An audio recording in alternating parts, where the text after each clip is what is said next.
Hey everyone, I'm Chief Meteorologist Jordan Frazier. We're jumping right into your tropical tracker. I know we don't typically track the tropics too much, but this one is looking to be one of our first major hurricanes of the season. And yeah, we're starting to enter into our peak season. Here is Erin. She's just tropical storm, 50 miles an hour, moving west at 17 miles an hour. But let's put the tracker on this thing, because within the next couple of days, already getting up to Category 1 by Friday, Category 2 by Saturday, and potentially a Category 3 major hurricane by Monday afternoon. And this is going to be on Eastern Daylight Time, up to 120-mile-per-hour sustained winds. Now, it looks like it's heading toward the East Coast, but it's also making a bit of a curve up to the north. Given the localization of high-pressure systems, that looks to be the case. So here's kind of a wider view of the direction it's heading.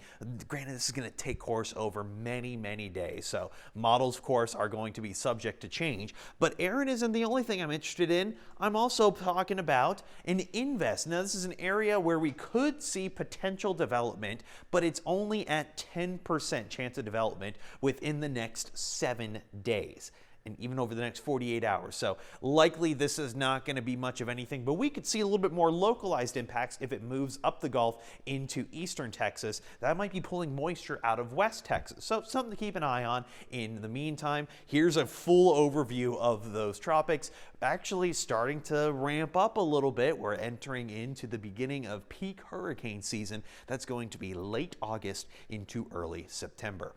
But until then, it's going to be hot across the board. So you have places like Midland getting up to 99, Denver 98, Phoenix 108, San Diego, just never mind. Then we go all the way into the East Coast, lots of those upper 80s and lower 90s. Overnight hours, still kind of struggling to cool down. A lot of these 70s, even a couple 80s down in Florida. Tampa only at 81 for a low.